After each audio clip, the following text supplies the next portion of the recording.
country has voted decisively for change, for national renewal, and a return of politics to public service. In a stunning 9-0 decision, the Supreme Court has stripped K. Starr of his authority, ending his rule after just 412 days in office.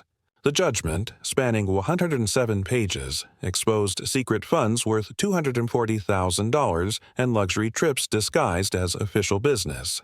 Within minutes, Parliament froze, markets tumbled, and anchors cut to breaking news alerts. A prime minister once hailed as a guardian of justice had now been judged by the very law he swore to uphold. And this was only the beginning. The Supreme Court's unanimous verdict wasn't just historic, it was devastating. Across 107 pages of legal destruction, the ruling detailed how Starr's office diverted $2.3 million in consulting fees to offshore accounts in the Cayman Islands, all while declaring zero personal benefit. Investigators uncovered 4 luxury trips to Dubai and Geneva, each filed as policy conferences, but no such events ever existed. Even more shocking, one of the hidden donors was linked to a company that secured $80 million in government contracts during the energy crisis. Chief Justice Dame Sukar's words cut through the courtroom silence. No one, not even the Prime Minister, is above the law. Britain wasn't witnessing a scandal anymore. It was witnessing the legal execution of a government, and the countdown to collapse had just begun. Westminster became a battlefield. Within hours of the Supreme Court's ruling, security alarms blared across the Palace of Westminster as ministers rushed to emergency meetings. By 5 p.m., more than 60 MPs had demanded Starr's immediate removal from office. The BBC headline screamed, "Government Paralyzed." On Sky News, analysts compared the chaos to the 1979 Winter of Discontent, only worse. Or Starmer out.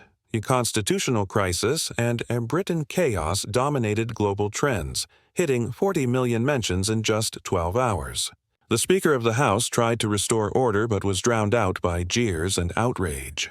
Even Labour loyalists avoided cameras, refusing to defend their leader. As night fell, Downing Street's iron gates were surrounded by angry protesters holding placards reading, "Resign now," and "Justice for Britain." By dawn, the unthinkable had happened. The British government, once a symbol of stability, was paralyzed by fear and disbelief. The collapse was no longer theoretical. It was happening live as Britain demanded answers. Number 10 stayed silent. Aides were seen leaving in black cars, faces pale, clutching boxes of documents. Inside the bunker of power, insiders described scenes of chaos. One leaked text from a senior staffer read, "He's not listening. He's furious." By the next morning, betting markets had shifted. Odds of a general election surged from 12% to 78%. Polls showed 68% of Britons now demanding Starr's resignation. But the man at the center of it all said nothing. In politics, silence is strategy. But this wasn't strategy. It was surrender. And his silence had become his loudest confession. When Parliament reconvened, fury filled the air. Opposition benches were packed. Rishi Sunak stood, slamming his fist on the dispatch box. "This isn't leadership, it's betrayal," he thundered as applause erupted across the chamber. Cameras captured every word, broadcasting it live to millions. Nigel Farage followed, calling Starmer morally bankrupt and demanding an election before midnight. The Conservative front bench erupted with cheers while Labour MPs sat frozen, heads bowed.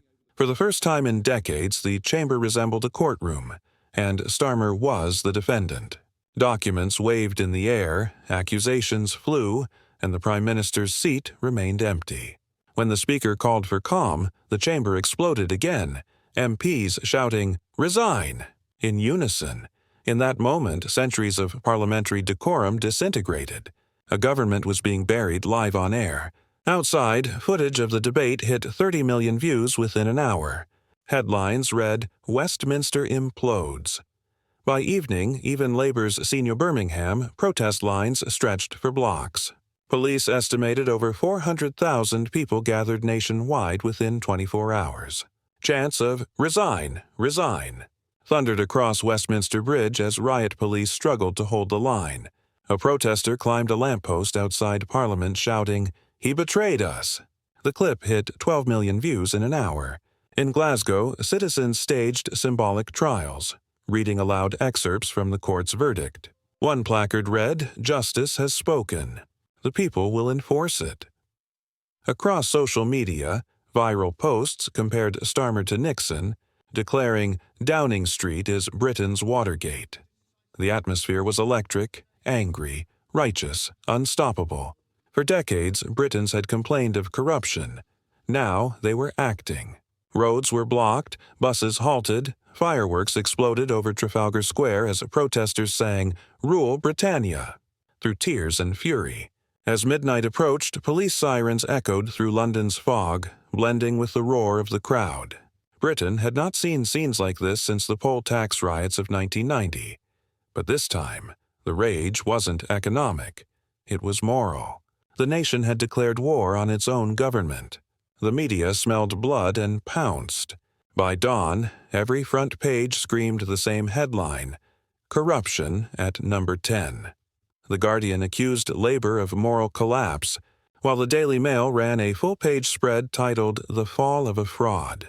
Even traditionally neutral outlets joined the assault. BBC analysts called it the greatest constitutional crisis in modern times. Sky News reported that over 9 million viewers tuned in overnight to follow the meltdown.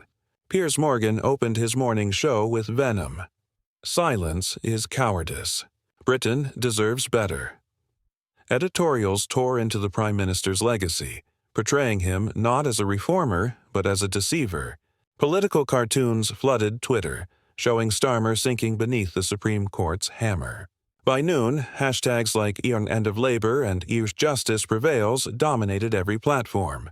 For the first time, even Labour-friendly media withdrew support. One BBC correspondent said off-air, "We're watching the death of credibility." Commentators compared the crisis to Watergate. But worse, because this wasn't Washington. This was Westminster. The press had united against him, and their verdict was final. Keir Starmer was no longer Britain's leader. He was Britain's lesson. The shockwaves rippled far beyond Westminster. Within hours of the ruling, the British pound plunged 4.8%, the sharpest drop since Brexit. Global investors dumped UK assets, and trading screens across London flashed red. The London Stock Exchange lost $92 billion in market value in a single day. Business leaders warned of a confidence collapse. The Confederation of British Industry released an emergency statement urging immediate political stabilization. Meanwhile, reports emerged that several foreign embassies were preparing contingency plans for prolonged instability. At the same time, cracks widened inside the Labour Party. 8 shadow ministers tendered their resignations overnight, citing irreversible reputational damage. A leaked memo revealed contingency plans for leadership succession, naming 3 potential interim figures. Internationally, allies expressed alarm. The U.S. State Department issued a cautious note urging respect for judicial independence, while EU officials held closed-door talks on post-Starmer Britain. Markets trembled, institutions panicked, and ordinary citizens watched savings evaporate as mortgage rates surged past 6.1%. Britain's reputation, once built on stability, was now synonymous with chaos. One economic analyst summed it up bluntly: "This is not a scandal. This is systemic collapse." And for the first time, the world began to question if Britain could still govern itself. Behind the blacked-out windows of number 10, the fall was complete. Insiders described Starmer pacing the halls alone, muttering about betrayal. Only a handful of aides remained. The rest had resigned or fled. Meals went untouched. Calls from senior ministers went unanswered. One staffer later told reporters he didn't sleep for days. He just stared at the door like he expected someone to arrest him. Documents leaked from inside revealed frantic attempts to contact legal advisors, all ignored.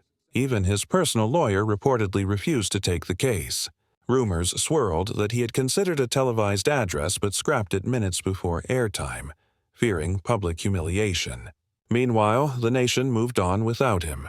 Former allies deleted photos, edited speeches, erased his name from official websites.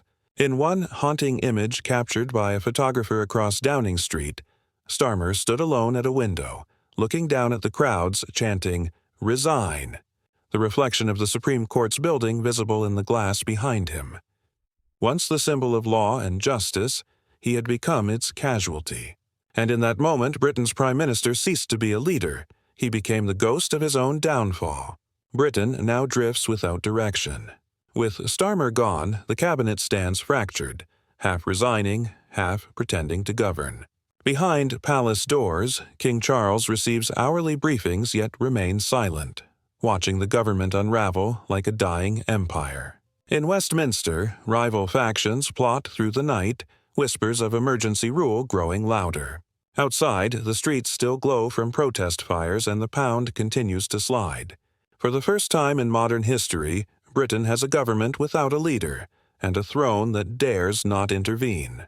The world watches the kingdom on the edge, uncertain who will rise to claim the crown of power. If you want to see how this storm ends, or who dares to lead Britain next, hit subscribe. Because this isn't the end of chaos, it's the beginning.